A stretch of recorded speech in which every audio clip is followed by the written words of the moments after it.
بسم اللہ الرحمن الرحیم۔ السلام علیکم۔ رہنمائے اردو میں خوش آمدید۔ عزیز طلبہ، یہ ہم نے جماعت نہم کا جو ہے وہ چوتھا سبق شاعروں کے لطیفے شروع کیا ہوا ہے۔ اس سے پہلے ہم لوگ پیراگراف نمبر 4 اور 5 کی تشریح کر چکے ہیں۔ اس کا لنک ڈسکرپشن میں موجود ہے، جس نے وہ ویڈیو نہیں دیکھی لنک میں جا کر وہ ویڈیو دیکھ سکتا ہے۔ آتے ہیں ہم آج کے سبق کی طرف۔ ایک دن معمولی دربار تھا۔ استاد ابراہیم ذوق بھی حاضر تھے، حاضر موجود۔ ایک مرشد زادے تشریف لائے۔ مرشد زادے اعلیٰ خاندان کا بیٹا یا مہذب خاندان کا فرد۔ وہ شاید کسی اور مرشد زادی یا بیگمات میں سے کسی بیگم صاحب کی طرف سے کچھ عرض لے کر آئے تھے۔ مرشد زادے کی مؤنث مرشد زادی۔ عرض، گزارش۔ انہوں نے آہستہ آہستہ بادشاہ سے کچھ کہا اور رخصت ہوئے چلے گئے۔ حکیم احسن اللہ خان بھی موجود تھے۔ انہوں نے عرض کی، گزارش کی۔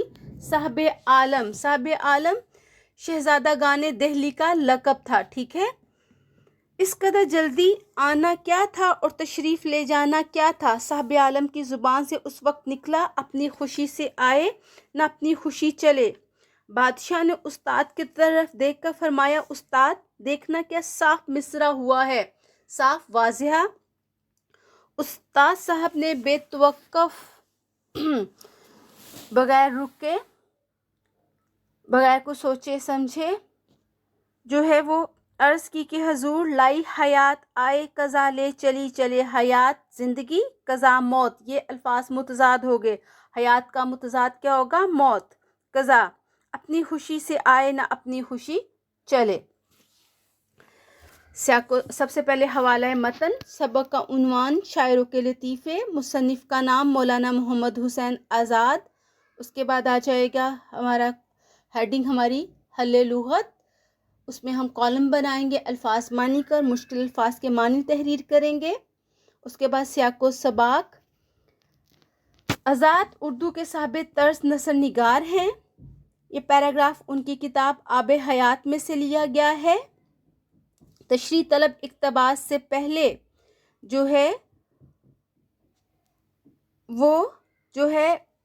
خواجہ باسط اور ان کے ایک شاگرد کا جو ہے وہ واقعہ بیان کیا گیا ہے، اور تشریح طلب اقتباس کے بعد مرزا غالب کی کتاب کاتب برہان کے حوالے سے بات کی گئی ہے۔ اب آ جاتے ہیں تشریح کی طرف۔ ہیڈنگ دیں گے تشریح کی۔ ایک دن مذکورہ اقتباس میں مصنف مولانا محمد حسین بتاتے ہیں کہ ایک دن عام جو ہے بادشاہ نے ایک کا دربار لگا ہوا تھا۔ وہاں پر جو تھے استاد ابراہیم ذوق بھی دربار میں موجود تھے۔ ایک مرشد زادہ دربار میں تشریف لایا۔ وہ شاید کسی مرشد زادی یا بیگمات میں سے کسی بیگم صاحب کی طرف سے کوئی گزارش لے کر آئے تھے۔ انہوں نے بہت ہی آہستہ آواز میں بادشاہ سے کوئی بات کی، ان کے کان میں کچھ کہا اور فوراً بات کرنے کے بعد وہاں سے چلے گئے۔ اس وقت دربار میں حکیم احسن اللہ خان بھی موجود تھے۔ انہیں اشتیاق ہوا کہ مرشد زادہ جو یہ اتنی تیزی سے آیا ہے، تیزی سے چلا گیا ہے، کیا معاملہ ہے؟ انہوں نے بادشاہ سلامت سے پوچھا کہ جو اس قدر یہ جلدی آئے ہیں اور چلے گئے، اس کا کیا مطلب ہے؟ صاحب عالم نے برجستگی میں جواب دیا، اپنی خوشی سے آئے نہ اپنی خوشی چلے، یعنی کہ اس وقت دربار میں ان کی موجودگی میں ان کی اپنی مرضی شامل نہ تھی۔ وہ کسی اور کے پیغام کے تحت آئے تھے اور وہ پیغام دے کر وہ واپس چلے گئے ہیں۔ جب ان کے منہ سے یہ نکلا کہ اپنی خوشی سے آئے نہ اپنی خوشی چلے، تو انہوں نے فوراً اپنے استاد ابراہیم ذوق کی طرف دیکھا اور کہا کہ دیکھا استاد صاحب کہ میں جو ہے کس طرح یہ تو جو میں نے کہا ہے یہ جملہ تو ایک مصرع بن گیا ہے۔ استاد صاحب نے فوراً بغیر رکے جو ہے شعر مصرع لگا کر شعر مکمل کر دیا۔ یہ تھی اس پیراگراف کی تشریح۔ اب آ جاتے ہیں اس سبق کے آخری پیراگراف کی طرف۔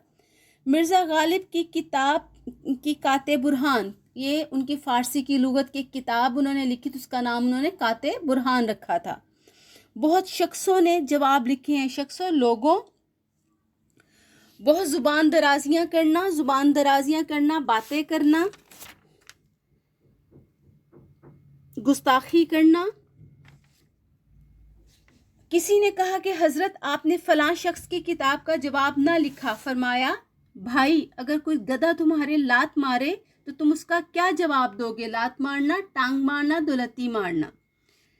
آ جاتے ہیں ہم اس کی تشریح کی طرف. سب سے پہلے حوالہ متن.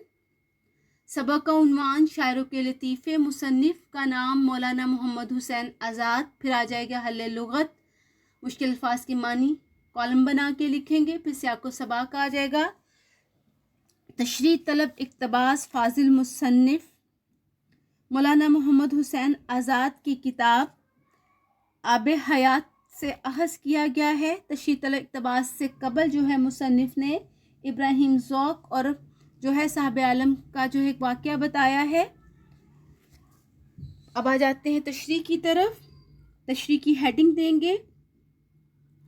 تشریح طلب اقتباس میں فاضل مصنف نے مرزا غالب جو بہت ہی اعلیٰ پائے کے شاعر تھے اور نہایت ہی خوش مزاج انسان تھے، ظرافت ان کی مزاج کا خاصہ تھی، کے متعلق بتایا ہے کہ مرزا غالب نے فارسی کی ایک لغت تیار کی. اس کا نام انہوں نے کاتے برہان رکھا. بہت سے لوگوں نے اس کتاب کے جواب میں مزید لغات تیار کی، اس کتاب کے بارے میں بڑی باتیں کی، بڑی تنقید کی. تو مرزا غالب کے کسی دوست نے کہا کہ فلاں شخص نے آپ کی کتاب کے بارے میں اتنی گستاخیاں کی، اتنی باتیں کی ہیں، تو اس نے بھی کتاب لکھی، آپ نے اس کی کتاب کا جواب کیوں نہیں دیا؟ تو مرزا آپ نے کوئی رد عمل کیوں نہیں کیا؟ تو مرزا نے ظریفانہ انداز میں جواب دیا کہ بھائی اگر کوئی گدھا تمہارے دولتی مارے تو اس کا کیا جواب دو گے؟ اس کا مطلب اگر کوئی بے وقوفانہ حرکت کرے اور دلیل سے جواب نہ دے تو کیا میں بھی اس کے جو ہے مطابق آ جاؤں؟ یہ تھی اس پیراگراف کی تشریح. ویڈیو کو غور سے دیکھیے، سنیے اور سمجھیے، پریکٹس کیجیے، الفاظ کے معنی لکھیے. اس طرح آپ گھر بیٹھے جو ہے وہ آپ کی تیاری ہوتی چلی جائے گی. رہنمائے اردو کے ساتھ جڑے رہیے، کامیابیاں سمیٹیے. اللہ حافظ.